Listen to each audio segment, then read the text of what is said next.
अस्सलाम वालेकुम। Lecture 9 start हो गया जी कैफ 1 का। और कल हमने बात को यहाँ पे रोका था, आप लोगों ने हाथ खड़े कर दिए थे, तो इस क्वेश्चन को ज़रा क्विकली कर लेते हैं, ठीक है जी।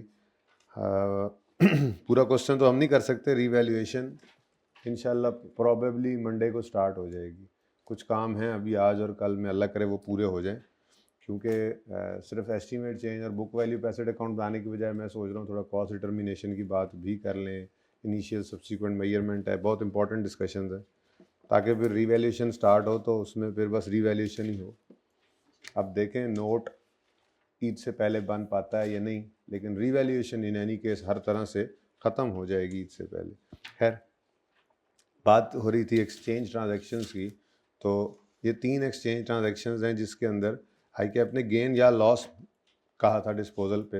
अब डिस्पोजल तो पुराने का ही हो रहा है, उस पर गेन लॉस निकाल दे, तो कोई रिक्वायर्ड नहीं था कि एंट्री करनी है, लेजर बनाना है, लेकिन आपको मैंने कहा था कि आपने जनरल एंट्री से ही करना है ताकि थोड़ी प्रैक्टिस हो जाए। तो एडजस्टमेंट 1 में वो कहता है जी, जो एसेट, पहली बात तो कैश रिसीव्ड या पेड की फिगर ऊपर आ गई, ठीक है, ये कैश रिसीव पेड आ गया जी। अच्छा, उसके बाद अब अगली कहानी जो है वो हर एक एसेट की थी अलग अलग, जैसे एसेट गिवन अप के बारे में और एसेट रिसीव्ड के बारे में कुछ बातें गिवन थी। जाहिर सी बात है, जो एसेट हमें रिसीव हुआ, नया एसेट, न्यू एसेट, ठीक है, उसके बारे में तो बस यही होता है कि वो कितने का पड़ा, उसकी फेयर वैल्यू वगैरह ही होती है। लेकिन पुराने वाले एसेट के बारे में तो हमारे पास काफ़ी चीज़ें मौजूद होंगी, कितने का लिया था, कब लिया था, कंजप्शन वगैरह, ठीक है। अब पहला केस ये, इसके अंदर इसकी जनरल एंट्री करते हैं। कहता है जी कि हमने जो एसेट बेचा, asset given up, old asset, उसकी ओरिजिनल कॉस्ट और उसकी एक्यूमुलेटेड डेप्रिसिएशन हमें चाहिए। अब यहाँ पर ओरिजिनल कॉस्ट और बुक वैल्यू मौजूद है, तो इन दोनों को नेट करेंगे तो क्या आ जाएगा, और बोलो फूटो तो, एक्यूमुलेटेड डेप्रिसिएशन, ठीक है जी। तो अब एंट्री से स्टार्ट कर देते हैं जी। पहला सिनेरियो जो है, इसके अंदर उसी तरह से पहले हम जनरल एंट्री लिख लेंगे। मैंने आपको कहा था जनरल एंट्री पहले लिख लोगे तो होपफुली ज़्यादा नंबर मिल जाएंगे। इक्का दुक्का चीज़ नहीं भी मिलती है एंट्री के अंदर तो उसका मसला नहीं, यानी जनरल एंट्री में 4 इम्पैक्ट्स है ना, 3 आपने लिख दी, उसके नंबर मिलेंगे आप। इसीलिए पहले एंट्री सिखा दी स्टेप्स के साथ, उसके बाद फिर मैंने अब आपको क्या कह दिया हुआ है, अगर डिस्पोजल आए पहले डिस्पोजल की एंट्री लिखो फिर फिगर ढूंढो, एक्सचेंज आए पहले एक्सचेंज की जनरल एंट्री लिखो उसके बाद फिगर ढूंढो, जो आसानी से मिल जाए फटाफट लिखो, जो मुश्किल पेश आए उनमें कोशिश कर दो। हर जगह पे पासिंग मार्क्स मौजूद हैं, ठीक है। क्यूमुलेटिव ओल्ड एसेट की निकालेंगे, फिर एसेट अकाउंट। अगर इस तरह से नहीं याद रहता तो अपनी तरतीब से ही चलाएं। वो क्या था, तरतीब क्या थी आपकी कि जी एसेट अकाउंट पुराने एसेट की कॉस्ट से क्रेडिट होता है, एक्यूमुलेशन अकाउंट डेबिट करते हैं इसी पुराने एसेट की एक्यूमुलेटेड एप्शन से, एसेट अकाउंट डेबिट करते हैं न्यू एसेट की कॉस्ट से, कैश रिकॉर्ड करते हैं जो कि पेड भी हो सकता है, रिसीव भी हो सकता है। हमारे पहले सिनेरियो में कैश पेड है या रिसीव्ड है, अब वहाँ वाली अंग्रेजी बता रही है प्लस माइनस, कोई लॉजिकल पता नहीं उन्होंने कैसे लिखा होगा, हमें इससे क्या, हमने कोई प्लस माइनस इस तरह से कॉन्सेप्ट थोड़ा ही लिया होगा। बस हमें ये पता होना चाहिए कैश पेड कौन सा है, रिसीव किस ट्रांजेक्शन में पे कर रहे हैं, किस में रिसीव। तो वो आपको उस जुमले से नजर आ रहा था, रिसीव्ड और पेड उसने ब्रैकेट में लिया हुआ है, यानी आगे जो ब्रैकेट में फिगर है वो पेमेंट हो रही है उस सिनेरियो में, और जहाँ ब्रैकेट में नहीं है वो रिसीट है। तो हमारे पहले केस में कैश रिसीव हो रहा था। अब कैश ने अगर रिसीव होना है तो कैश डेबिट करेंगे या क्रेडिट करेंगे, बोलो। अच्छा, वैसे ना ऊपर एक लाइन छोड़कर आप एंट्री किया करें, तो ऊपर एक लाइन छोड़ी होती है नॉर्मली, मेरे पास जगह थी पर मैंने कहा चलो इनके बाद में आपको नजर आ गया हो कैश पेड है, तो एक लाइन ऊपर छूटी हुई थी। ये एंड पे सब कुछ हो गया, बैलेंस फिगर डेबिट आ रहा था, जगह नहीं छोड़ी, ओहो कोई बात नहीं, ऊपर लिखा हुआ था, ऊपर जगह होती है, एक लाइन छोड़कर एंट्री किया करो, वैसे राय है मेरी। खैर, तो कैश क्या आ जाएगा जी, डेबिट साइड पे। अब ये एंट्री मैंने लिख दी है, आखिरी होती है बैलेंसिंग फिगर गेन लॉस की, वो तो एंड पे देखेंगे। अब सवाल के अंदर सारा डेटा मौजूद है। सवाल में वो कहता है जो एसेट दिया है उसकी कॉस्ट, ओरिजिनल कॉस्ट कितनी थी, 10.3, तो आपने यहाँ पे आकर लिखा 10.3। जो एसेट बिका इसकी एक्यूमुलेशन जो है वो सुकून से निकल आनी है, cost minus book value, 10.3 minus 6.4, 10 नहीं बेटा, मुझे वो तो लिखवा दो ना यार, 10.3 माइनस, मैं क्या पता नहीं 3.9 माइनस करना है 6 मुझे पता है आप लोगों को आंसर आ गया जी, 3.9।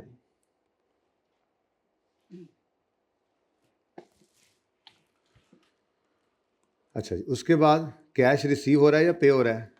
हमारा इस पहले सिनेरियो में कैश रिसीव हो रहा है 1.1, तो 1.1 से कैश डेबिट। अब नए एसेट की कॉस्ट चाहिए हमें, ठीक है, ये भी मैंने उठा लिया, ये भी उठा लिया। अब नए एसेट की कॉस्ट है, दोनों की फेयर वैल्यू गिवन हो तो फिर पुराने की फेयर वैल्यू पकड़ेंगे, नए की फेयर वैल्यू को, और पुराने की फेयर वैल्यू में आपने ऐड करना है कैश पेड, लेस करना है कैश रिसीव। आज हमारा फिर कैश रिसीव, तो इसलिए ये सवाल दिया था, इंपॉर्टेंट इसलिए था कि शायद इसी एक सवाल में मुझे कैश रिसीव वाली ट्रांजैक्शन मिली थी आईकेप के पास, ठीक है।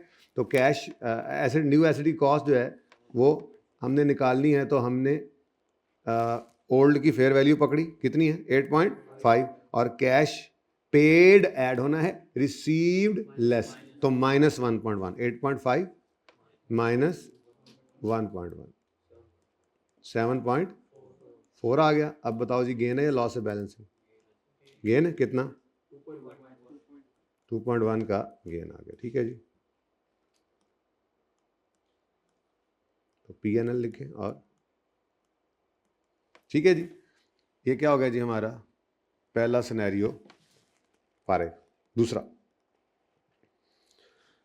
अच्छा अब इधर देखो, एंट्री तो आपको पता है एक्सचेंज की सेम ही रहनी है, और बस पक्की आदत बना लें, सवाल में आ गई पहले आप ये एंट्री लिख लें अगर वो एंट्रीज मांगता है तो।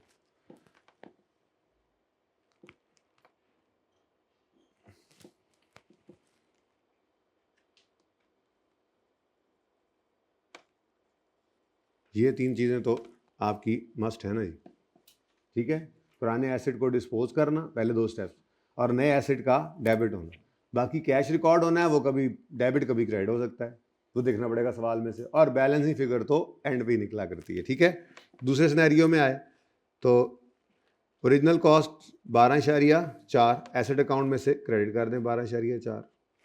अक्यूमुलेटेड डेप्शन निकालनी है तो इनको नेट कर दें 12.4 माइनस 12.4 माइनस 7.3, आंसर इज 5.1, ठीक है जी। उसके बाद ये मैंने दोनों की फेयर वैल्यू गिवन है, कहाँ से पता किया था ये, सॉरी मैं पढ़ाना भूल गया, वो यहाँ पे लिखा हुआ था, in case of transaction 1 fair value of both is reliably measurable, तो इसका मतलब दोनों ही अवेलेबल है, ये इस तरह से लिखा हुआ था बस, ठीक है।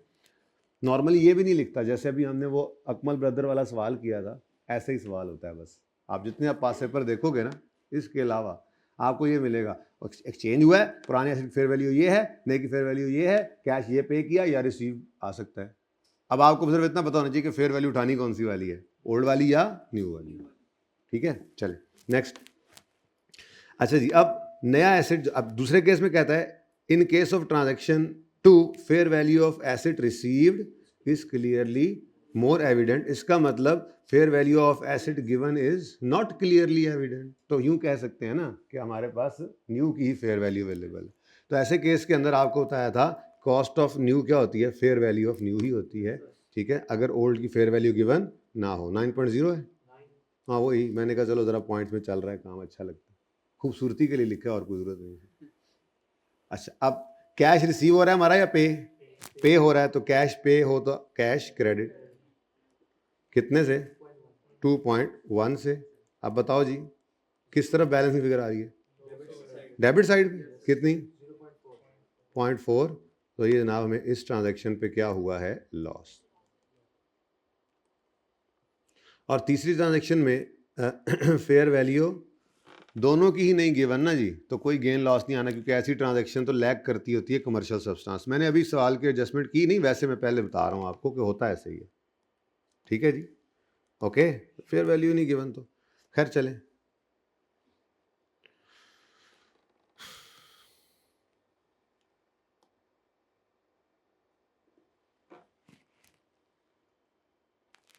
अच्छा जी, अब एंट्री तो सेम यही उठेगी, देखते हैं फिर उसमें से हमें क्या चीज़ ज़रूरत है और क्या चीज़ नहीं ज़रूरत। सिनेरियो 3, यानी ट्रांजैक्शन नंबर 3 हमारे सवाल की।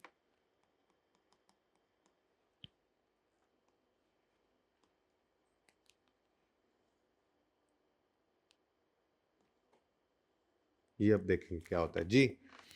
अच्छा, अब तीसरा सिनेरियो है तो कैश कुछ भी नहीं है, चलो कैश से भी जान छूटी, कैश पे ही कोई नहीं किया, यानी कि बिल्कुल ही शायद एक जैसा एसेट था, जरा सा भी फर्क नहीं निकला, शायद बिल्कुल ही एक जैसा, जैसे मैंने वो मिसाल दी थी कि काली और सफ़ेद गाड़ी दो भाइयों ने आपस में दोस्तों में बदल ली, ठीक है, और इतनी सेम गाड़ी थी कि 1 रुपया किसी को इधर से उधर नहीं करना पड़ा, ठीक है, तो है ही क्या वो तो उसमें तो कोई कमर्शियल सब्सटेंस नहीं, बार्टर की तरह से एक गाड़ी दे के दूसरी गाड़ी, truck with truck, car with car, मैंने बोला था, ये तो वैसा ही बिल्कुल वैसा ही लग रहा है। तो कैश कोई नहीं है, पुराने एसेट को 14.5 से क्रेडिट करें 14.5 और एक्यूमुलेटिव निकलेगी 14.5 माइनस 3.4 से 11.1। नए एसेट की कॉस्ट अब कैसे निकले, नए एसेट की कॉस्ट कैसे निकले, क्योंकि दोनों की फेयर वैल्यू वो कहता है रिलायबली मेजरेबल। घर बैठे तो आप भी अपने हर एसेट की फेयर वैल्यू लगा लेना अपने दिमाग में, तो लेकिन उसको कोरोबरेट ही ना कर सके, रिलायबली मेजरेबल नहीं, वहाँ अंदाजा है, एस्टीमेटेड लिखा भी हुआ था उसने, एस्टीमेटेड, जरा सवाल में डिफरेंट तरीके से उसने ये दी थी फेयर वैल्यू और कुछ नहीं, एस्टीमेट देकर नीचे बताया कौन सा मेजरेबल रिलायबली मेजरेबल है कौन सा नहीं। इस तरह से उसके इससे पहले भी और इसके बाद भी कभी ऐसा सवाल फिर नहीं आया, सिंपल लिख देता है फेयर वैल्यू, ठीक है। खैर चलें, ये भी देख लिया हमने, ऐसा भी आ जाए तो मसला नहीं है, ठीक है। तो रिलायबली मेजरेबल नहीं है किसी भी एसेट की, तो दोनों की समझो फेयर वैल्यू अवेलेबल नहीं है। वैसे सूरत के अंदर बुक वैल्यू ऑफ ओल्ड, ये तो है ना हमारे पास 3.4 प्लस माइनस नथिंग, यानी कि 3.4 ही है, फिर भी मैं लिख देता हूँ 3.4, ना कुछ प्लस कैश ना कुछ माइनस कैश, तो जीरो कर दिया मैंने, तो 3.4 ही आ गया। अब बताओ जी बैलेंसिंग फिगर कोई भी नहीं है, बस यही है आपका, ना कोई गेन ना लॉस आ रहा है ना गेन आ रहा है, क्योंकि ये ट्रांजैक्शन लैक करती है कमर्शियल सब्सटेंस। चलो मैं लिख देता हूँ क्रॉस ताकि आपको याद रहे, ठीक है जी। लें जी, ये सवाल हमारा रहता था डिस्कस होने से, अब कोई क्वेश्चन है तो उसमें पूछ लें मुझसे। जी जी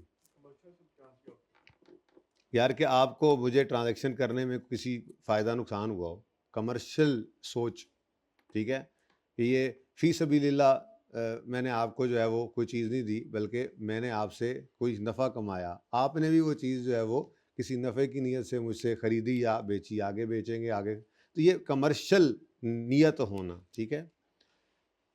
नॉन प्रॉफिट ऑर्गेनाइजेशन नहीं चला रहे हम प्रॉफिट सीकिंग बिजनेस कर रहे हैं, तो कमर्शियल ऑब्जेक्टिव होता है दिमाग के अंदर। जी हाँ जी, क्वेश्चन नहीं, क्वेश्चन क्या है? ये तो कोई क्वेश्चन ना हुआ, ये तो कोई क्वेश्चन ना हुआ, ये तो कोई क्वेश्चन ना हुआ यार, ओए होए होए, बताया तो था कैसे निकालनी है। अच्छा जी, क्वेश्चन नंबर 8 का बी हमने कर लिया है अभी तक पास पेपर्स में से, और क्वेश्चन नंबर 9 का करी जाओ बात, अब करी जाओ जी बेटा, आ जाएं। अच्छा यार, इस पे बाद में ना है, पहले ज़रा हम थोड़ी सी गपशप आज लगा लें, ठीक है। Initial measurement, initial recognition, subsequent measurement, थोड़ी बातें जो आप भूले हुए वो थोड़ी सी कर लें, ज़रा रिवाइज हो जाएं, ठीक है। वैसे तो आपने, उम्मीद है सवाल, कितने बच्चों ने इस सवाल को ट्राई किया था? बाकियों ने क्या करना है, बाकियों ने अगली दफ़ा पेपरों के बाद ट्राई करना है, या ईदों बाद वाला पैकेज लगा है आजकल, खुदा खौफ करें। किस किसने ट्राई किया दोबारा बताएं। ये बाकियों का क्या इरादा है जी, इसी बार पास करना है? नहीं सर, अकाउंटिंग एक बार पढ़ के ना सही से समझ नहीं आती है, हम सोच रहे हैं 2 को अटैम्प्ट्स तो इसमें लगाएं, कम से कम 2 दफ़ा पढ़ेंगे, अच्छे कॉन्सेप्ट बनेंगे, सीए कर रहे हैं ना, चार्टर्ड अकाउंटेंट बना, अकाउंटिंग ही ना आती होता है ना, कुछ शर्म होती है यार, कुछ हया होती है, लेकिन आपको क्या पता है कि ये क्या होती है।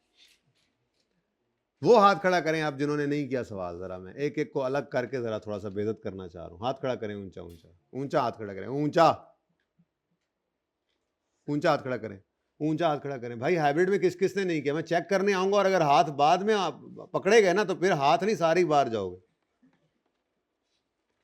चलो कुछ शर्म कर लो, इसी दफा में पढ़ लो। अच्छा जी, अच्छा जिन्होंने किया उन्होंने पेरिल पे साथ साथ सोल्यूशन भी देखा ही होगा। साथ साथ सोल्यूशन किस किसने देखा, सही से बताओ ईमानदारी से, साथ साथ सोल्यूशन। आइंदा नहीं देखना, कसम उठाओ, आइंदा नहीं देखना साथ साथ सोल्यूशन। पूरा सवाल एक बार करना है, जैसा तैसा समझ आए, मतलब जहां पे कोई फिगर समझ नहीं आ रही ना, अपना नाम लिख देना, कोई फिगर अज्यूम करके लिख देना, ठीक है, कोई figure X Y A B 1 2 3 बस कुछ लिख कर आगे चलना है, सोल्यूशन नहीं देखना जब तक सवाल पूरा ना हो जाए। अगर इस बार पास करना है तो ये कर लें, और अगर इस बार पास करने का इरादा नहीं है तो जो दिल में आए वो करें, आगे आप लोगों की मर्जी है, ठीक है। तो किस किस ने सोल्यूशन साथ साथ देखा था, ये मैं अगली बार सवाल में फिर पूछूंगा, आप दोबारा आपने साथ साथ देखा था, हाथ खड़ा कर साथ साथ, अब मैंने अगली बार पूछना है जब होमवर्क आप करके आएंगे, ठीक है। अच्छा, और किस किस ने पूरा सोल्यूशन जैसे तैसे करके देखा, हाथ खड़ा करें, और उसके बाद हाथ खड़ा रखिए अगर वो सारा सही हुआ।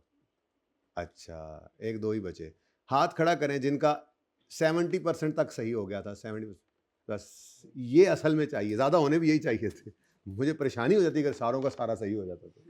अच्छा, कोई ऐसा जिसका आधा भी सही नहीं हुआ, मेरे जैसा कोई, मेरे जैसा कोई भी नहीं, सारे लायक बच्चे हैं, ठीक है। चलें, कोई बात नहीं, ये सारी बातें इंशाल्लाह हम रिवाइज भी करेंगे, इस सवाल में आपको करवाता भी हूँ, लेकिन सबसे पहले तो आपने घबराना नहीं है।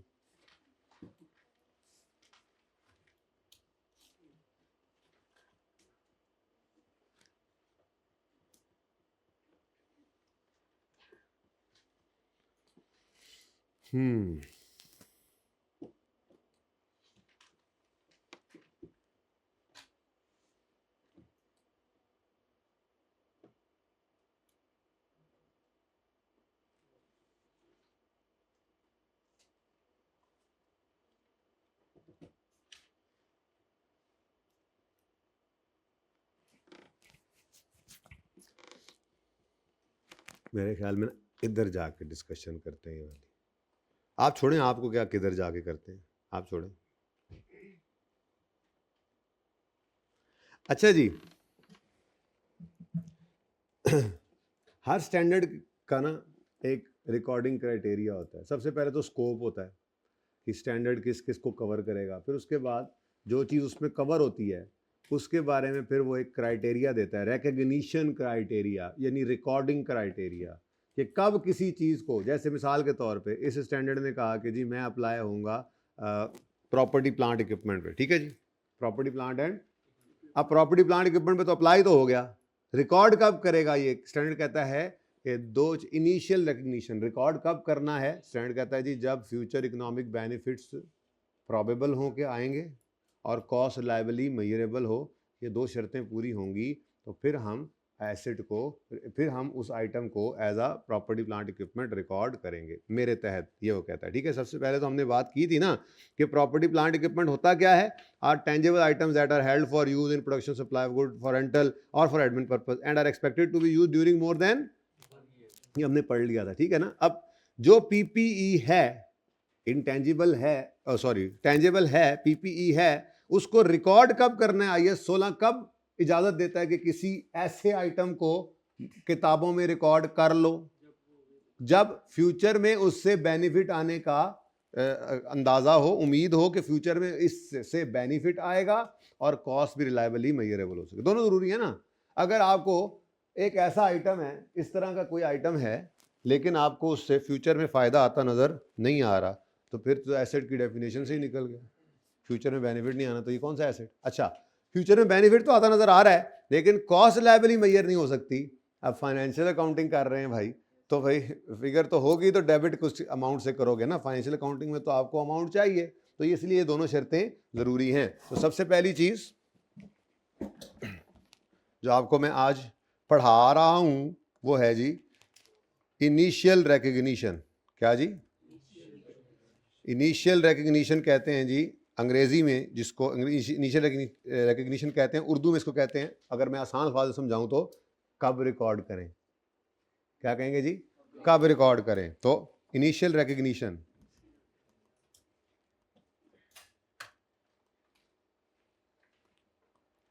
रिकग्निशन भी बड़ा मुश्किल लफ्ज़ है, रिकॉर्डिंग, रिकग्नाइज करना मतलब रिकॉर्ड करना, इनिशियल रिकग्निशन, लेकिन चूंकि स्टैंडर्ड में ये अल्फाज लिखे हैं तो मैं लिख रहा हूँ इनिशियल रिकग्निशन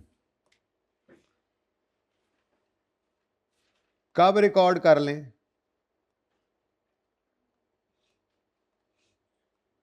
हमने स्टैंडर्ड से पूछा कब रिकॉर्ड कर लें, ठीक है, तो कब रिकॉर्ड कर लें जी, तो आपको जवाब दे दिया मैंने। अच्छा, ये लंबी सी कहानी लिखी हुई है, देखो Cost of an item of PPE shall be recorded if and only if it is probable that future economic associated with the item will flow to entity and cost of item. मैं यही बात यहाँ पर लिख रहा हूँ बस, ठीक है। जरा इधर थोड़ा सा हम अपना एक ट्री सा बना लेते हैं ना, ठीक है। एक लिस्ट बनी होगी कि 1 2 3 4, बस यही बातें हैं जी। इस तरह करके ना चीज़ें समराइज हो जाती हैं, बाकी पढ़ेंगे एक तफसील से बात, ठीक है। तो an item of PPE is recorded when and only when, and only when का मतलब है कि ये दोनों ज़रूरी हैं, लाजमी हैं। when and only when, number 1, future economic benefits are probable, future economic benefits are probable and, मतलब ये बात भी और अगली बात भी, and cost can be measured reliably, ठीक है जी।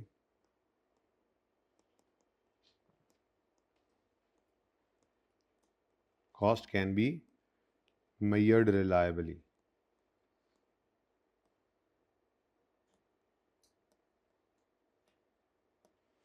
ठीक हो गया जी। नेक्स्ट, अब डिसाइड हो गया जी। पहली बात, PPE डेफिनेशन से पढ़ा, उस चीज में, उस कैटेगरी में कोई आइटम फॉल कर जाए जो हमने डेफिनेशन पढ़ी, तो फिर अगला सवाल पैदा होता है, रिकॉर्ड कब करें। रिकॉर्ड कब करें? तो आइसोला ने कहा रिकॉर्ड करेंगे तब जब ये दोनों क्राइटेरिया पूरे हो जाएं। हमने कहा यार ये दोनों भी पूरे हो गए हैं, अब बताओ रिकॉर्ड करें किस अमाउंट पर। अगली बात यही होती है ना, किस अमाउंट पर करें रिकॉर्ड, ठीक है। तो इसको कहा जाता है जी इनिशियल मेजरमेंट। क्या कहते हैं जी इसको? Initial measurement.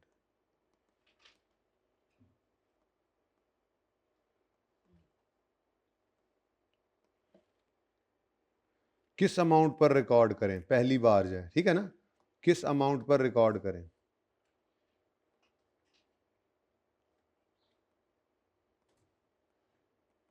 किस अमाउंट पर रिकॉर्ड कर लें। हमने पूछा स्टैंडर्ड से, स्टैंडर्ड ने कहा जी इनिशियल मेजरमेंट तो होती है एट कॉस्ट। इनिशियल मेजरमेंट किस पे होती है जी? At cost. तो इनिशियल मेजरमेंट होती है जनाब एट कॉस्ट। अब ये कॉस्ट जो है ना, कॉस्ट, ये बहुत लंबी चौड़ी डिटेल है, ठीक है जी। कॉस्ट में क्या कुछ हम शामिल कर सकते हैं, ये लिखा हुआ तो आपको मिलेगा इंशाअल्लाह पेज 115 पे, ठीक है जी। लेकिन अभी उधर से नहीं पढ़ना ना प्लीज़, अभी मैं पढ़ाने लगा हूँ। तो ये कॉस्ट जो है, ये इसकी डिटेल आपको मिलनी है बुक का पेज 115। इंशाल्लाह यहीं से पढ़ाऊँगा अभी आपको थोड़ी देर में, लेकिन फ़िलहाल छोड़ें। फ़िलहाल तो ब्रॉड आपको जो है ना एक कैटेगरी बताता हूँ। कॉस्ट के अंदर ब्रॉडली स्पीकिंग 3 चीज़ें आएंगी, ठीक है जी। एक उसकी परचेज प्राइस। अब उस परचेज प्राइस के अंदर आपने पढ़ रखा है, जैसे आपने IS2 में पढ़ा था ना, इधर भी पढ़ा हुआ है मेरे ख्याल से। परचेज प्राइस के अंदर हमने कहा हुआ है, कहते हैं हम के नॉन रिफंडेबल टैक्सेस हो तो ऐड कर देना, इंपोर्ट ड्यूटी हो तो ऐड कर देना, कोई डिस्काउंट रिबेट्स वगैरह हो तो उनको लेस कर देना, ठीक है। तो ये इंशाल्लाह देख लेंगे वहाँ से। फ़िलहाल तो मैं सिर्फ परचेज प्राइस लिखने में इंटरेस्टेड हूँ, ठीक है। 3 बेसिकली चीज़ें हैं कॉस्ट के अंदर, मेन जो आइटम्स हैं कॉस्ट के, वो 3 हैं। एक है इसकी परचेज प्राइस, इसके अंदर फिर वो एडजस्टमेंट्स हैं, वो वहीं से पढ़ लेते हैं अभी, ठीक है जी। तो परचेज प्राइस की एसेट खुद कितने का खरीदा जी? परचेज प्राइस, ठीक है। अच्छा, उसके बाद फिर एसेट को काबिल इस्तेमाल हालत में लाने तक के खर्चे। काबिल इस्तेमाल हालत मतलब जिसमें हमने एसेट खरीदा ना, मैनेजमेंट ने एसेट खरीदा। अब जिस कंडीशन और लोकेशन में मैनेजमेंट चाह रही है कि वो एसेट आ जाए, जब तक वो उस कंडीशन और लोकेशन में नहीं आ जाता, तो जो ज़रूरी खर्चे उसको उस कंडीशन लोकेशन में लाने तक के लिए खर्च होंगे, वो एसेट की कॉस्ट में ऐड होते हैं। इसको कहा जाता है डायरेक्टली एट्रीब्यूटेबल कॉस्ट, ठीक है। डायरेक्टली एट्रीब्यूटेबल कॉस्ट वो कॉस्ट जो एसेट को उस कंडीशन और लोकेशन में लाने तक के लिए ज़रूरी हैं जिसमें मैनेजमेंट चाह रही है कि वो आ जाए। ठीक है, जैसे हमने फैक्ट्री लाहौर में लगानी है, कराची पोर्ट पे हमारा एसेट पहुंचा हुआ है, अब कराची से लाहौर तक लाने का किराया ज़रूरी है, उसके बगैर तो वो यहाँ पर नहीं आ सकता। फिर यहाँ पे आ गया तो पड़ा रहेगा या उसको इंस्टॉल करके चलाना है, तो इंस्टॉल करने का खर्चा भी क्या है, ज़रूरी खर्चा है, वो होगा तो हमारी उस इंटेंडेड लोकेशन, इंटेंडेड कंडीशन में एसेट पहुँचेगा। ठीक है, तो दूसरी चीज़ जो हुआ करती है वो है ऑल डायरेक्टली, मैं लिख देता हूँ फिर बाद में इसको ही पढ़ते हैं, all directly attributable costs.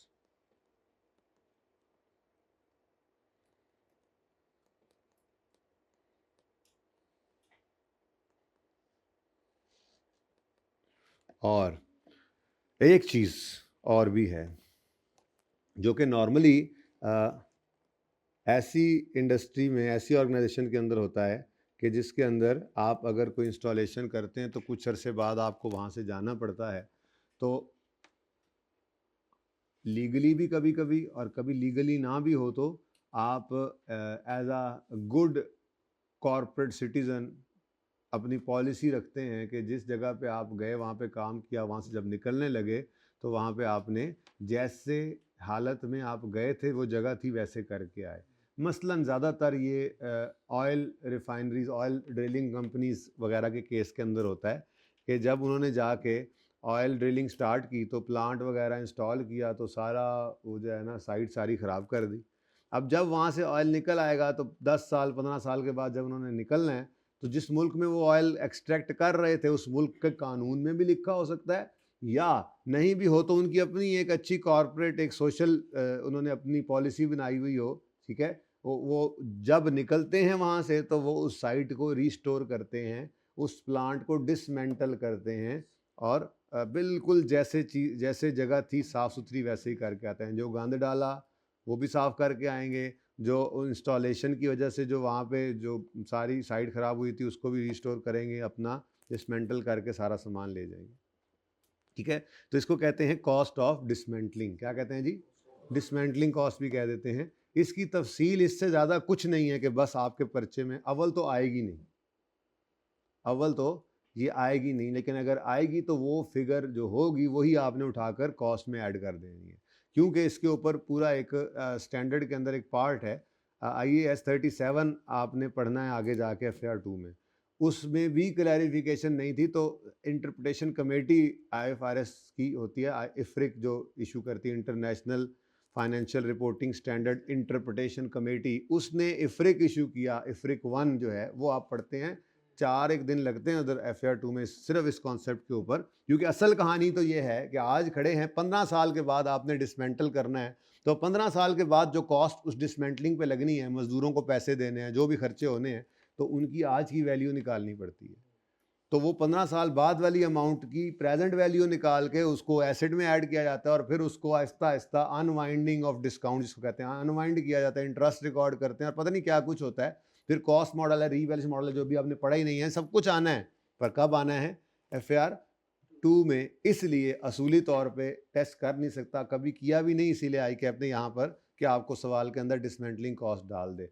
Still एहतियात के दर्जे में रहते हुए तीसरी चीज़, चूँकि ये है स्टैंडर्ड में लिखी हुई, किताब में लिखी हुई है ICAP ने, जहाँ पे कॉस्ट की डिस्कशन है बस, तो हम भी उसकी बात कर लेते हैं। तो आपको अगर सवाल के अंदर आ जाए डिसमेंटलिंग कॉस्ट तो वो भी आपने ऐड करनी। पूरी बात तो ये है कि ये क्या होती है, प्रेजेंट वैल्यू ऑफ डीकमीशनिंग या डिसमेंटलिंग। ठीक है जी, लेकिन आप इसको छोड़ें, बस डिसमेंटलिंग कॉस्ट भी कॉस्ट कंपोनेंट है। ठीक है, कॉस्ट का पार्ट है, यानी कि एसेट की कॉस्ट में शामिल करेंगे। यानी एक एसेट क्यों डिसमेंटल करना पड़ रहा है, बोले जी, क्यों डिसमेंटल करना पड़ रहा है? क्योंकि नहीं क्योंकि मेंटल किया था सॉरी, क्योंकि इंस्टॉल किया था। डी इंस्टॉल क्यों करना पड़ रहा है? इंस्टॉल किया था। तो हम तो ये कह रहे हैं ना कि एसेट की वजह से जो एसेट जो है वो उसकी वजह, अब ये क्या लीगल ऑब्लिगेशन या कभी कभी कंस्ट्रक्टिव ऑब्लिगेशन कहते हैं, जब पॉलिसी इनकी होती है, तो ये किस वजह से इनके ऊपर ऑब्लिगेशन आज ही पड़ गई। इन्होंने मिसाल के तौर पर जिस मुल्क में गए उस लॉ लिखा हुआ, लॉ में लिखा हुआ था कि जब आप यहाँ से तेल निकाल के जाओगे आप इस जगह को साफ सीधा करके जाओगे, लिखा होता है, उन्होंने एग्रीमेंट कराया होता है। तो आज एसेट लगाने की वजह से आज ही आपके ऊपर ये लायबिलिटी पड़ जाती है, तो इसीलिए उसकी प्रेजेंट वैल्यू निकाल कर उसको एसिड कॉस्ट में ही ऐड करते हैं। ठीक है, ओके। तो बहरहाल इतनी सी बात ही, इनिशियल मेजरमेंट किस पे होगी, एट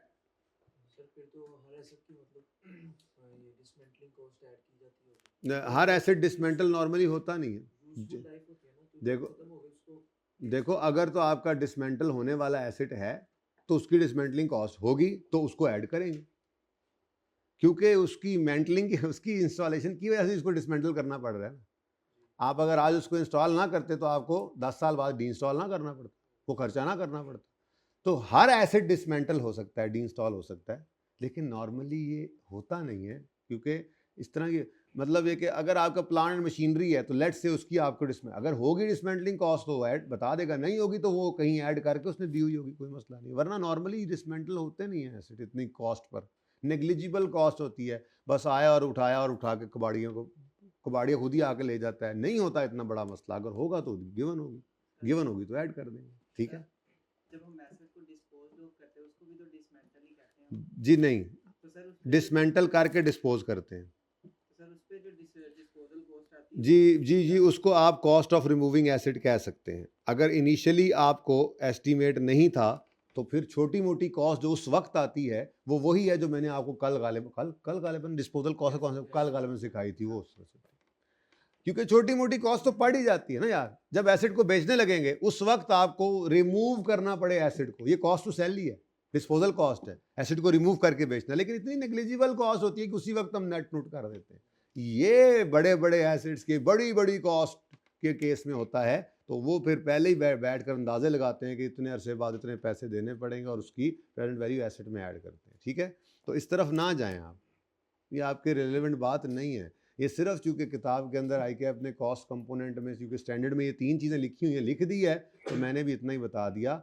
और साथ ही ये अर्ज किया आपको कि इसने नहीं आना आपके सवालों में, नहीं आपकी किताब के अंदर कहीं भी ICAP की किताब में पर्चों में देख लो इसका लफ्ज़ नहीं लिखा हुआ, कहीं आ जाए तो कॉस्ट में ऐड कर दें जो फिगर हो। ये भी नहीं सोचना कि ये प्रेजेंट वैल्यू या फ्यूचर वैल्यू, क्योंकि आप पे एप्लीकेबल नहीं है, आउट ऑफ स्कोप है। ओके, अच्छा जी, चलें जी, बात तो इतनी सी सिर्फ याद रखनी है कि इनिशियल मेजरमेंट किस पे करनी है, एट कॉस्ट। और कॉस्ट में क्या होता है, परचेज प्राइस, जिसको हम एडजस्ट करते हैं डिस्काउंट रिबेट से, ऐड करते हैं इसमें non refundable tax, import duty, फिर सारे डायरेक्टली एट्रीब्यूटेबल खर्चे इधर लिखे मैं भी पढ़ाता हूँ। ठीक है, हर चीज़ जो आप ज़रूरी समझते हैं। ठीक है, और उसके बाद डिसमेंटलिंग कॉस्ट। ठीक है, अच्छा, अब इनिशियल मेजरमेंट मतलब आपने एसिड डेबिट कैश क्रेडिट कर दिया और एसिड रिकॉर्ड हो गया। सब्सीक्वेंट मेजरमेंट भी एक चीज़ होती है, सब्सीक्वेंट मेजरमेंट। शायद इंट्रो में आपने इसका लफ्ज़ सुना हो, क्योंकि उसमें एक मॉडल तो आप पढ़ के आए हैं। ये जो आप कॉस्ट माइनस अक्यूमुलेट एडिशन करके एसेट को बुक वैल्यू पे शो करते हैं, इसको कहते हैं कॉस्ट मॉडल। सब्सीक्वेंटली एसेट किस पर पड़ा है, historical cost less accumulated depreciation. एक और चीज़ लेस होती है, इम्पेयरमेंट, लेकिन वो चूंकि स्टैंडर्ड अभी हमने इसके बाद पढ़ना है, या इसके बाद IAS 40 पढ़ेंगे या IAS 36 पढ़ेंगे, इन दोनों में से मैं कोई एक पढ़ाता होता हूँ। तो जब वो पढ़ लेंगे तो ये फार्मूला कॉस्ट मॉडल का भी पूरा हो जाएगा। बहरहाल फिलहाल जितना पढ़ा है वो तो मैं लिख सकता हूँ ना। ठीक है, तो सब्सीक्वेंट मेजरमेंट होता है जनाब, ये पहली बात हमने पढ़ी आज।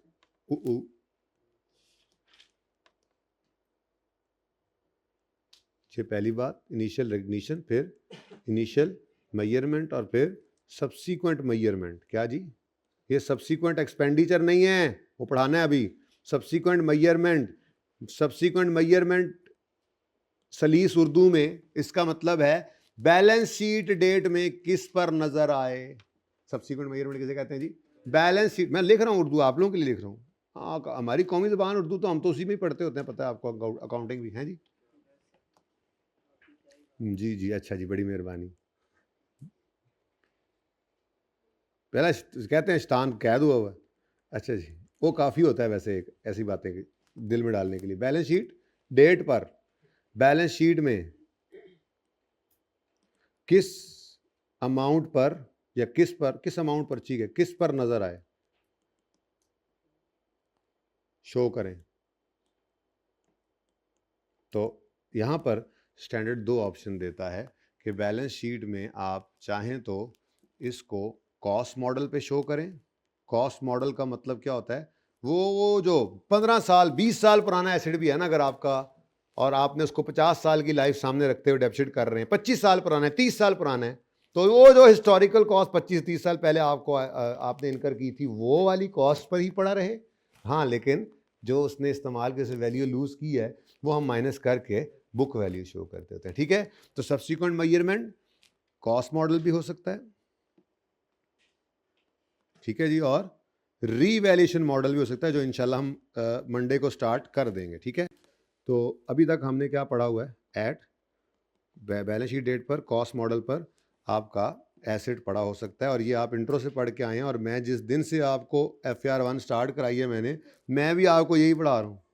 आप बैलेंस शीट में क्या शो करते थे, cost less accumulated option, cost ही नजर आता था, बुक वैल्यू, तो ये आप कॉस्ट मॉडल ही था, इसमें बस इंपेयरमेंट ऐड कर देंगे इंशाल्लाह, जब अगला स्टैंडर्ड पढ़ेंगे पूरा हो जाएगा ये। ठीक है, तो कॉस्ट मॉडल में हम बैलेंस शीट में एसेट को शो करते हैं कॉस्ट, ले ला यार तेरी मेहरबानी, कॉस्ट लेस अक्यूमुलेटेड डेप्रिसिएशन। ठीक है जी, और एक लाइन खाली छोड़कर नीचे लिखना बुक वैल्यू। ये मैं इसलिए कह रहा हूँ कि बाद में फिर आपको ये यहाँ पर चीज़ ऐड करनी पड़े, तो आपने कहना है टिच टुच, तो टिच टुच करते हैं ना कि यार ये क्या, सर ने तो लिख लिया मिटा के, हम क्या करें, इसलिए पहले ही बता रहा हूँ, यहाँ पे एक चीज़ आएगी अभी। ठीक है, अच्छा, तो cost less accumulated depreciation is equal to book value. Balance sheet में आपका ये PPE जो हुआ करता है ये बुक वैल्यू पर नजर आता है, कोई मसला? अच्छा, दूसरा जो मेजरमेंट मॉडल है उसका नाम है रीवैल्यूएशन मॉडल। क्या नाम है जी? तो ये रीवैल्यूएशन मॉडल, आपको क्या पता कि ये किस चिड़िया का नाम है या कोई जुगनू है, देखेंगे इंशाल्लाह, इसके लिए अभी थोड़ा टाइम लगेगा, हफ्ता एक लग जाएगा आपको, 7 से 8 दिन बाद पता लगेगा कि ये मॉडल क्या है मुकम्मल तौर पे। तो ठीक है, तो बहरहाल नाम तो लिखे ना जी, एट रीवैल्यूएशन मॉडल। कोई भी IS 16 का सवाल, जो IS 16 का अपना प्योर सवाल होता है, कोई भी ऐसा सवाल आपको ICAP का नहीं मिलेगा जिसमें रीवैल्यूएशन ना हो। रीवैल्यूएशन के बगैर कोई IS 16 15 से 20 नंबर का सवाल सिर्फ प्योर अपना आता है, और IS 16 की एडजस्टमेंट भी हर सवाल में तकरीबन पड़ी होती है, और ज़्यादातर सवालों में भी ये रीवैल्यूएशन वाला इम्पैक्ट उसका पड़ रहा होता है, एडजस्टमेंट्स में भी, दूसरे सवालों में भी जहाँ यूज़ होता है। तो जैसे IS 8 में रीवैल्यूएशन वाली नॉर्मली रीवैल्यूएशन के साथ ही एडजस्टमेंट होती है, PP उसमें कैश फ्लो के टॉपिक के अंदर ये रीवैल्यूएशन का कॉन्सेप्ट हो तो ये आ रहा होता है। लेकिन इसका जो अपना सवाल होता है ना, प्योर सवाल, जो लाजमी 15 से 20 नंबर का एक सवाल आता है इसमें से, वैसे मैंने आपको पहले दिन में कहा था कि अगर इसकी सारी एडजस्टमेंट्स मिलाएं ना तो ये 30-35 नंबर बन जाते हैं मिला जुला कर, सिर्फ इसी स्टैंडर्ड के, क्योंकि इसका अपना 15 से 20 नंबर का सवाल आ गया, और आलू ने हर जगह पे ही फिट होना है, हर सवाल में इसकी एडजस्टमेंट भी होनी है। करेक्शन ऑफ एरर है तो उसमें एक एडजस्टमेंट इसकी पड़ी होगी, IS 8 है तो सवाल आ गया तो उसके अंदर इसकी एडजस्टमेंट अलग पड़ी होगी, कैश फ्लो के सवाल है तो इसकी एडजस्टमेंट पड़ी, NPO का सवाल है तो इसकी एडजस्टमेंट पड़ी। तो अगर इस कॉन्सेप्ट की बात करें ना प्योरली, तो इसका सवाल 15 से 20 के दरमियान होता है, 17 18 16 17 18, ठीक है। लेकिन एडजस्टमेंट्स को मिलाएं तो हर सवाल में एडजस्टमेंट के नंबर होते हैं ना, मेरे ख्याल में 30 के आसपास, 30 से ऊपर भी चला जाया करता, ठीक है। तो इसका जो प्योर सवाल है इसके बगैर मैंने अब नहीं देखा जब से ये रीवैल्यूएशन FR1 में आया है, ठीक है। तो बहुत इंपॉर्टेंट, नींद आ रही, थोड़ी सी आ रही है, थोड़ी आ रही है, रोजे में बड़ी नींद आती है, मैं तो जब काम करने बैठता हूँ ना, ओए होए जी, रीवैल्यूएशन मॉडल इंशाल्लाह देखेंगे, ठीक है जी। यहां तक कोई मसला है तो बताएं।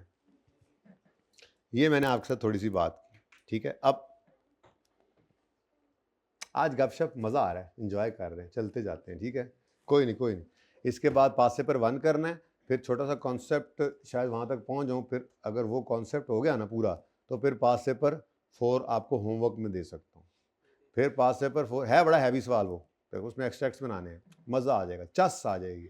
उसके बाद फिर कल वो पास पेपर 4 कराते ही चेंज इन एस्टीमेट करा के, अल्लाह करे इतना टाइम बच जाएगा एसेट अकाउंट बुक वैल्यू पे बनाना सिखा दूँ, ताकि संडे पे आपको वो होमवर्क में दे सकूँ, ताकि मंडे को फिर हम बेहतरीन खुशो खुरम रिलैक्स होकर रीवैल्यूएशन स्टार्ट करेंगे, ठीक है।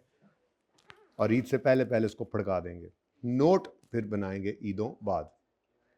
हाँ, हमने नहीं पढ़ना जी, हमने नहीं पढ़ना, हम ईदों बाद पढ़ेंगे, नोट हम ईदों बाद बनाएंगे, है ना। और नोट में क्या होना है, जो इतने दिन पढ़ना है उसमें कुछ भी नहीं होना, ये मजबूत तो नोट कुछ भी नहीं है। मेरा पहला, जिस दिन मैं आपको नोट बनाना सिखाऊंगा ना, शुरू करूंगा, मेरा पहला जुमला ये होगा कि बच्चों नोट तो कुछ भी नहीं है। लिखवाऊंगा आपको ये जुमला, आगे भी कुछ लिखवाना है, लेकिन सबसे पहला जुमला अभी भी मैं बोल रहा हूँ, याद रखना मेरा होगा कि नोट तो कुछ भी नहीं है। और सचमुच में नोट कुछ नहीं है, सब कुछ यहीं पर पड़ा है जो आप इतने दिनों से पढ़ रहे हैं। ठीक है, तो आ जाएं जी, जरा देख लें यहां पर क्या कहता है। An item of PPE that qualifies for recognition as an asset shall be measured at its cost. यही मैंने कहा है आपको कि इनिशियल मेजरमेंट किस पे होनी है जी, तो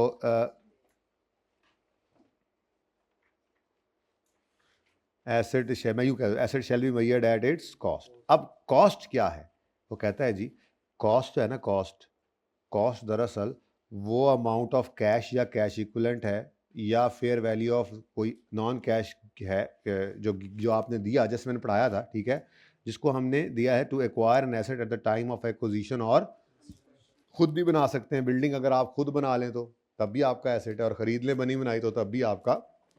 ओके, बनाने वाली बात करेंगे किसी वक्त जब ज़रूरत पड़ेगी कि इसका क्या तरतीब क्या होती है, कैसे हम चलाते हैं। कैपिटल वर्क इन प्रोग्रेस का एक कॉन्सेप्ट है, देखेंगे। असल में तो मैं आपको ये पढ़ाने आया हूँ जी, एलिमेंट्स ऑफ कॉस्ट, यानी कॉस्ट में क्या कुछ शामिल हो सकता है।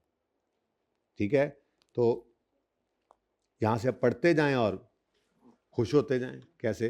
Cost of an item of PPE comprise, देखो ना, मैंने आपको कहा था कि यहाँ पर ये इसमें काफ़ी सारी चीज़ें आएंगी, इसमें काफ़ी सारी चीज़ें, चलो बात वहीं देख रहे हैं, काफ़ी सारी क्या लिखना आप। ठीक है जी, इधर देखो, the cost of an item of PPE comprises मतलब इस पर मुश्तमिल है। ठीक है, किस किस चीज़ पर मुश्तमिल है जी? Purchase price, directly attributable costs, और initial estimate of costs of dismantling and removing and restoring the site. वो एक ही बात का लंबा सारा नाम है। अब यहां पर आके उसने क्लियर भी कर दिया कि ये सिर्फ उस सूरत में बननी है जब लीगल या कंस्ट्रक्टिव ऑब्लिगेशन हो। वो मैं बताता हूं अभी जाके। ठीक है, बात वहीं पे आ गई। ये तीन चीजें ही हैं कि कॉस्ट किस किस पर मुश्तमिल है, परचेज प्राइस, लेकिन ये देखो इसमें कुछ एडजस्टमेंट है, इसमें इंपोर्ट ड्यूटी ऐड करो, नॉन रिफंडेबल टैक्सेस ऐड करो, और डिडक्ट कर लो ट्रेड डिस्काउंट एंड रिबेट्स और सब्सिडी। ठीक है, तो ऐड करना है परचेज प्राइस में, बोलो हाँ जी, और लेस करना है और डिडक्ट कर दें trade discount rebates and subsidy. ठीक है, परचेज प्राइस ओवर होगी। Next, directly attributable cost of bringing the asset to location and condition necessary for it to be capable of operating in the manner intended by management, जिसके बारे में मैंने उर्दू में क्या लिखवाया आपको भी कि एसेट को काबिल इस्तेमाल हालत में लाने तक के खर्चे, यानी मैनेजमेंट की इंटेंडेड कंडीशन और इंटेंडेड लोकेशन। हाथ खड़ा करें जिस जिसको नींद आ रही है, निकल जाएं क्लास से, खड़े हो जाएं, निकल जाएं, खड़े हो, खड़े हो। तीनों हाथ खड़ा किया ना, हिम्मत करें, खड़े हो, ऐसे ना करें, खड़े हो ना। कितने यार, कितने नाफरमान बच्चे हो यार, खड़े हो जाओ। उस्ताद क्या कह रहा है आप लोग, खड़े हो जाओ, बैठो। नहीं, एक बार फिर खड़े हो जाओ, चलो निकलो यहाँ से, चलो बैठो, जागे हो गया। All directly attributable cost of bringing the asset in condition and location intended by the management. ठीक है, तो ये सारे खर्चे, मसलन अब उसने आगे क्या कहा जी, डायरेक्टली एट्रीब्यूटेबल कॉस्ट्स में इंक्लूड, इसमें शामिल हो सकता है, डायरेक्टली एट्रीब्यूटेबल कॉस्ट जो है इनमें क्या कुछ हो सकता है, में include number 1 employee costs arising directly from installation और कंस्ट्रक्शन ऑफ द एसेट। क्या मतलब भाई, एम्प्लॉयज़ को आप जो भी, मतलब आप अपने मुलाजमों को कोई चीज़ दें, ठीक है, वो किस लिए, कोई एसेट बना रहे हैं या इंस्टॉल कर रहे हैं, आपका प्लांट आया इंस्टॉल हो रहा है, आपने अपने इंजीनियर को उस पर लगाया हुआ है, पैसे दे रहे हैं, आपने अपने मैनेजर को कहा इसको सुपरवाइज कर दो, जो भी खर्चा आपको एम्प्लॉयज़ को, कोई भी, या वर्कर लगाए हुए हैं, मजदूर लगाए हुए हैं, ठीक है, आपने उनको मुलाजमत पे रख लिया, उसके बाद में भी रख लेंगे, मिसाल दे रहा हूँ, आपने अपने एम्प्लॉयज़ को कोई भी बेनिफिट दिया और वो बेनिफिट जो है वो अराइज हो रहा है डायरेक्टली, ये बड़ा इंपॉर्टेंट होता है, अराइजिंग डायरेक्टली फ्रॉम इंस्टॉलेशन और कंस्ट्रक्शन, ठीक है। ये मिसाल के तौर पे आपका फैक्ट्री मैनेजर ऑलरेडी था, आपकी फैक्ट्री चल रही थी, आपने एक नया प्लांट इंस्टॉल करने का सोचा, ठीक है। आपके मैनेजर की सैलरी है 3 लाख रुपए पर मंथ, फैक्ट्री मैनेजर की, ठीक है। 3 लाख रुपए वो महीने के ले रहा है, और प्लांट जो एक नया इंस्टॉल होना शुरू हुआ, आपने कहा भाई मेरे तुम ये जो 8 घंटे 10 घंटे जो भी ड्यूटी का टाइम है, इसमें से 2 घंटे तुमने इस इंस्टॉलेशन को, नए प्लांट की इंस्टॉलेशन को सुपरवाइज करना है, बस। अब वो करना शुरू कर देगा 2 घंटे, ठीक है। अब 8 में से 2 घंटे अगर वो इधर लगा रहा है तो समझो 25% टाइम जो उसका इधर लग रहा है। अब क्या करे, महीने के एंड पे 3 लाख तनख्वाह है, उसका 25% क्या बनता है? 3 लाख का 25% क्या बनता है? 75,000 रुपए के बराबर उसने इंस्टॉलेशन को सुपरवाइज किया, ऐसे ही है। तो क्या करें, इंस्टॉलेशन उसको 75,000 तनख्वाह उसकी जो है वो प्लांट की कॉस्ट में ऐड कर दें और बाकी 2,25,000 को एक्सपेंस बना लें, ऐसा ही है ना? नहीं, ऐसा नहीं है, क्योंकि ये डायरेक्टली एट्रीब्यूटेबल नहीं है। मतलब ये इंस्टॉलेशन या कंस्ट्रक्शन की वजह से नहीं है। अराइजिंग डायरेक्टली फ्रॉम इंस्टॉलेशन और कंस्ट्रक्शन का मतलब क्या है कि इनकी वजह से हो। इनकी क्या मतलब ये कि भाई उस मैनेजर की मंथली सैलरी है, अगर वो, मैं ये लिख लूं, मैं समझाता हूं, इनकी वजह से हो। किन की वजह से? अराइजिंग डायरेक्टली फ्रॉम, मतलब किन की वजह से हो? इंस्टॉलेशन एंड, मैं 1 मिनट बताता हूं ना। अभी देखो, अगर वो इंस्टॉलेशन को सुपरवाइज करे या ना करे, उसने घर में महीने की तनख्वाह 3 लाख ही लेके जाना है, तो इंस्टॉलेशन की वजह से तो ना पड़ी। हाँ, अगर हम उसको ये कहें कि भाई तुम इंस्टॉलेशन करो, इंस्टॉलेशन को सुपरवाइज करो, और हर महीने तुम्हें 50,000 इसका एक्स्ट्रा पे करेंगे। अब 3 लाख तो अलग रहा, वो तो एडमिन खर्चा था, ठीक है। एडमिन, सेलिंग या प्रोडक्शन, जो भी फैक्ट्री का खर्चा जो भी है, इंस्टॉलेशन से रिलेट नहीं करता, ऐसी कॉस्ट में ऐड नहीं करना। लेकिन ये 50,000 रुपया पर मंथ, अब 3 महीने मिसाल के तौर पे एसिड की इंस्टॉलेशन जारी रही, तो ये 1.5 लाख रुपए एसिड की कॉस्ट में ऐड हो जाएगा, क्योंकि ये एम्प्लॉय को आपने बेनिफिट जो दिया है, ये अराइज हुआ है डायरेक्टली फ्रॉम कंस्ट्रक्शन। और तो ओवर टाइम पे करोगे ना, तो किस वजह से पे कर रहे हो? नॉर्मल हालात में तो नहीं है ना, तो ओवर टाइम ही एक तरह का यार, ये मैंने बोला, ठीक है, सादा बात। एसिड अगर वो इंस्टॉलेशन ना करता सुपरवाइज, तो ये पैसे उसको ना जाते, ठीक है। इसको कहते हैं इंक्रीमेंटल कॉस्ट, डायरेक्टली एट्रीब्यूटेबल मतलब इंक्रीमेंटल, इनकी वजह से। Okay, next, cost of site preparation. भाई आपने खुदाई शुरू कर दी, वहाँ पे नीचे बुनियादें डाली, लंटर शंटर डाले, प्लांट ऐसे थोड़ी है कि आपने ला के तो उसको रखना है और ग्रर करके चला देना है। भाई इंस्टॉलेशन होनी है, इतना बड़ा प्लांट लगना है, बहुत सारा मसला है, तो उसके ऊपर साइट प्रिपेयर हो रही है, पहले जगह जगह तैयार हो रही है, तो जो उसके ऊपर खर्चे हो रहे हैं वो क्या है? ज़रूरी खर्चा है, ठीक है। उसको आप एसिड काबिल इस्तेमाल हालत में लाना है, तो वो ज़रूरी खर्चा है आपका, ठीक है। उसके बाद बेटा वो भी है, ठीक है, वो साइट प्रिपेयर एलडीए वाले नहीं करके देते, लेकिन आपने ना एंड पे आकर ये नीचे यहाँ पे ये ना, ये स्टैंडर्ड की एग्जांपल्स हैं, ये कोई एग्जॉस्टिव लिस्ट नहीं है। ऊपर वाली बात जो है ना, ये ऊपर वाली बात, ये directly attributable cost of bringing the asset in location and condition necessary, इसके अंदर आपकी एलडीए वाली कॉस्ट आती है, क्योंकि जरूरी खर्चा है। उसके बगैर एलडीए से परमिट लेना है, तुम हंसी जा रहे हो, सही सवाल है, ही कर रहे हो, दूसरे की तो ही कर दोगे, अपना हंसी जो क्लास में जिसको हंसी आ रही है, पर्चे में उसका हादसा भी निकल जाता है कभी कभी, इसलिए बंदे बन के बैठो। अच्छा भाई देखो, तो आपको उन्होंने एक ईंट नहीं रखने देनी, परमिट नहीं होगा तो ज़रूरी खर्चा। आपने ज़मीन अपने नाम, बिल्डिंग खरीदी अपने नाम करवाई, ज़रूरी खर्चा है। तो भाई ये ऊपर वाली है ना, ये जनरल है, ये आईकैप ने, आईकैप कह रहा हूँ, स्टैंडर्ड ने कुछ एग्जांपल्स दिए हैं जो कि एग्जॉस्टिव लिस्ट नहीं है। अभी सवाल करेंगे तो इससे बाहर भी बहुत सारी चीज़ें, तो आप अपना जनरल रूल लगा रहे होगे, आप उसको देखोगे, हाँ यार ये ज़रूरी खर्चा है, इसके बगैर एसिड यहाँ पर नहीं, यहाँ पे कहीं पे आपको लिखा हुआ है डिलीवरी लिखा हुआ, खैर चले नहीं लिखा होता तो भी आप उसको किराया आपने दिया तो हम तक पहुंचा एसिड, ठीक है। तो जो ये खर्चे ज़रूरी खर्चे जिनकी, जो एसिड की वजह से हम पे पड़े हैं आप, ठीक है, वो ज़रूरी खर्चे ऐड करेंगे, ठीक है। तो ये देखते जाएंगे सब, एक बार ये डिस्कशन पूरी हो जाए उसके बाद आप पूछना कौन कौन से आ सकते हैं, बल्कि सवालों में जाके देखेंगे, ठीक है। आगे, इनिशियल डिलीवरी एंड इनिशियल, ये बड़ी इंपॉर्टेंट बात है, initial delivery and handling, cost.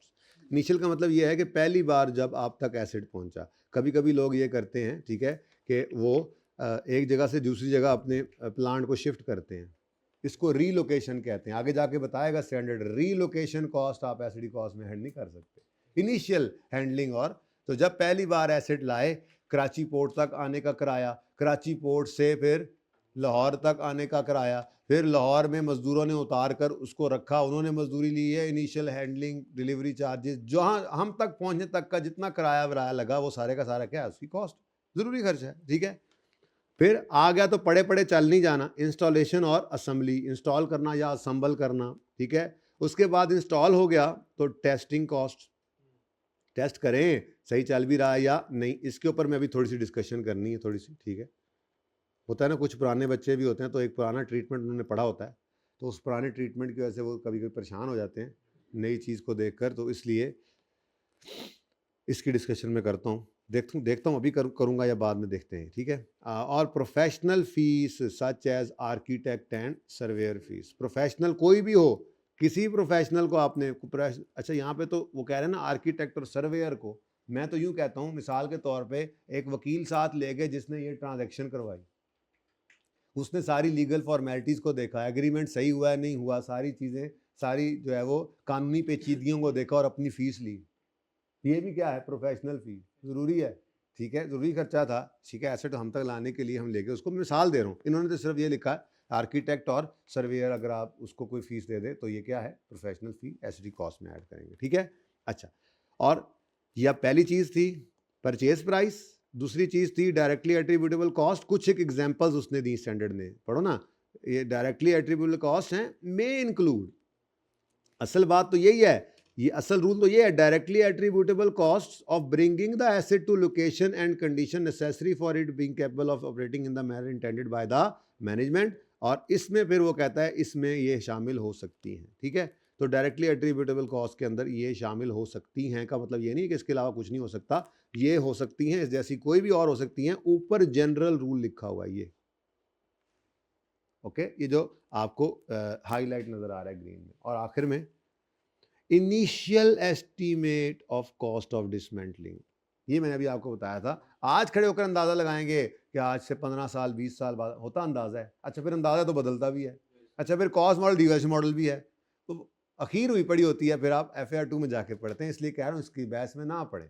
ठीक है। 3-4 दिन इस पे लगते हैं और फिर खूब वहाँ पे टिका के टेस्ट भी करता है वो, IS 12 के साथ मिक्स करके IS 37 के अंदर कई सवाल कई दफ़ा आई कि अपने इसके पूछे हुए हैं, 5-6-7 सवाल आपको पास पेपर में मिलेंगे सिर्फ इस कॉन्सेप्ट के, पर वो वहीं पे करता है ना जहाँ पे पढ़ाया जाता है, जहाँ पे सिलेबस में, ओके।